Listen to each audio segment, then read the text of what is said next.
الختامي للملتقى الحواري للحركات والتنظيمات النسائية في شمال وشرق سوريا. قضية المرأة في الشرق الأوسط هي مصدر كل القضايا الاجتماعية، وبدون تحليل وصياغة الشكل الجوهري لقضيتها وتاريخها العريق لا يمكن إيجاد حلول لكافة القضايا العالقة. وبما أننا نؤمن أن القرن ال21 هو قرن حرية المرأة والشعوب المضطهدة من خلال تضافر الجهود وإبراز وحدة وإرادة المرأة وتصعيد خط المقاومة ضد الحداثة الرأسمالية والنظام الذكوري المهيمن، وضد كل ما يعيق نضالها وحريتها التي باتت تكتب الآن تاريخ حريتها، وبنضال المرأة وتضحياتها الجسيمة تتحطم جدران عقلية التمييز الجنسوي التي جعلت من حياة المرأة سجنا وكبلتها بقيود وحجج واهية. فغضب ورفض المرأة لسنوات ضد الاحتلال والإبادة أصبحت صرخة الحرية وإعلان ثورة المرأة والشعوب، وأن انتفاضات المرأة والشعوب في العالم والشرق الأوسط في وجه عقلية الدول القوموية التي تأسست على أساس الذهنية المهيمنة والتمييز الجنسوي والديني لسنوات عديدة.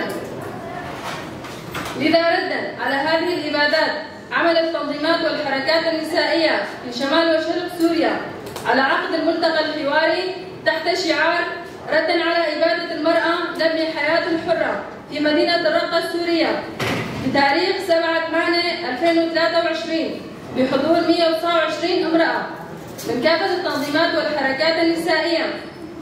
بدأ الملتقى بالوقوف دقيقة صمت إجلالا وإكراما لأرواح الشهيدات والشهداء، وتم افتتاح الملتقى بكلمة ترحيبية من قبل قيادية وحدات حماية المرأة.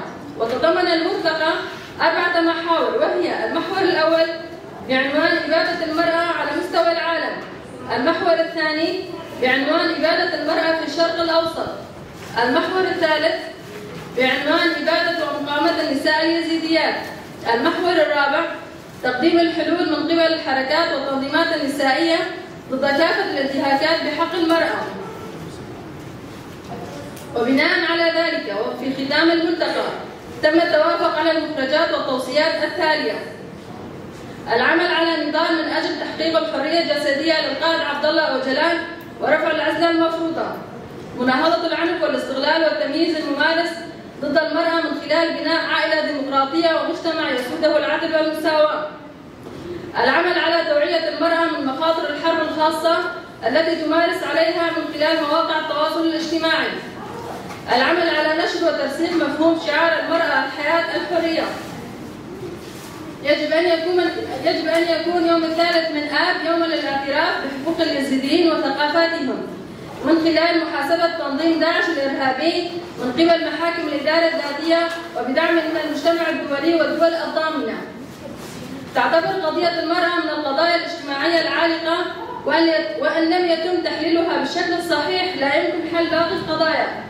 في أنحاء العالم يتم الاعتراف بالإبادات الجماعية، إلا أنه لا يتم الاعتراف بإبادات النساء، ونحن كحركات وتنظيمات نسائية يقع على عاتقنا النضال والمقاومة ضدها. دعم وتوسيع مبادرة مناهضة الاحتلال وإبادة النساء من أجل الأمن والسلام لنساء الشرق الأوسط وشمال أفريقيا عبر فتح الجرائم والإبادات وتقديمها إلى الرأي العام ترتقي ضمن جرائم الحرب والاعتراف الدولي بإبادات النساء. العمل على تطوير وحماية هوية المرأة المتعددة المكونات والأديان والثقافات. الكشف عن مصير كافة النساء المغيبات والمفقودات. ضرورة وضع سياسات دولة الاحتلال التركي وإخراجها من كافة المناطق السورية التي تحتلها. تشكيل مرجعية نسائية وتطبيق الكونفدرالية النسائية على مستوى العالم. عاشت مقاومة المرأة الحرة، المرأة الحياة الحرية، الرقة بتاريخ 7/8/2023